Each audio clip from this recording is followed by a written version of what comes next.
Good morning, everyone. Thanks for being here. My name is Dr. Dean Leav. I'm a psychologist.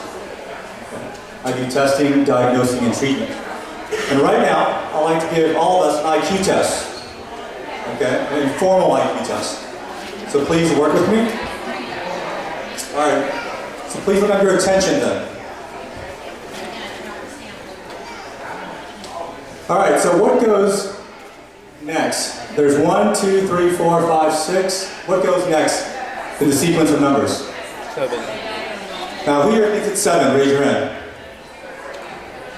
Who here thinks it's a different number? Raise your hand. Any brave souls out there? So based upon this pattern, we see that it's a +1 progression. So 1 plus 1, 2 plus 1, 3 plus 1, 4 plus 1, and eventually 6 plus 1. So we get 7. So if you said 7, you are correct. That's the first question of our IQ test. Keep it up. How about now? What goes next in this sequence of numbers? 163, 170, 175, 174, 179, 182. What's next? Any educated guesses? Conjectures?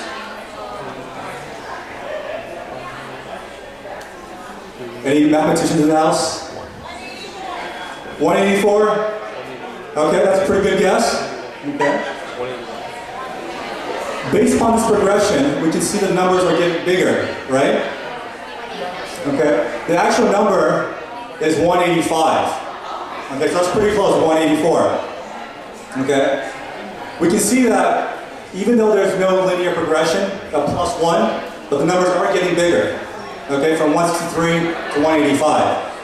Now, can anyone tell me what these numbers represent? These numbers actually represent my weight in pounds over the last 7 years. Okay. So there was a progression there. Okay. Now in the 4th year, 174. That was 1 pound less. That's because I joined 24-hour fitness. Okay. But thereafter, it was really hard to sustain, so it went back up to 179. Yeah, so it's really frustrating.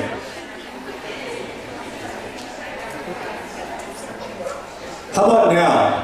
What is the pattern here? This person at age 3 was described as shy, frail, and wary of physical contact. Age 4 to 6, the family suspected autism. Age 11 to 13, he was bullied at school for speech difficulties.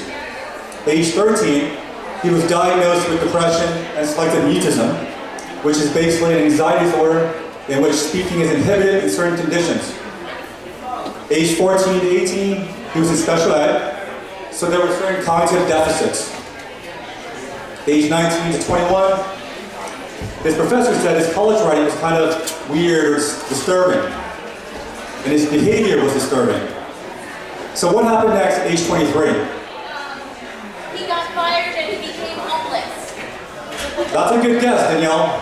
That is a good guess. Okay? So Danielle said he got fired and became homeless. Certainly a possibility. You, sir, what happened next? You went to prison? Okay. A very good guess also, too. He hurt somebody or hurt himself? Okay. These are good guesses. Based upon the progression from age 3 to age 23, is it a positive progression or a negative progression? In other words, what happened next? Was it positive or negative? What do you think? Negative. Probably negative, right? Okay, there was a series of events that happened, a series of factors that occurred to him. He was bullied, he became depressed, he was in special ed, he was a little disturbed in college. At age 23, here's what happened. One day, he loaded up some guns, and he killed 32 people, he injured 23 others, and then he killed himself. This was the deadliest shooting in U.S. history by a single gunman. It was known as the Virginia Tech Massacre in '07. Now obviously, it certainly didn't have to end up that way, but it did. It was a tragedy. There was a progression of things that happened along the way. Things that he encountered and experienced that led to the tragedy. In other words, he didn't just wake up one day and say, I want to go kill people. Things happen along the way. Okay? So there's a pattern there.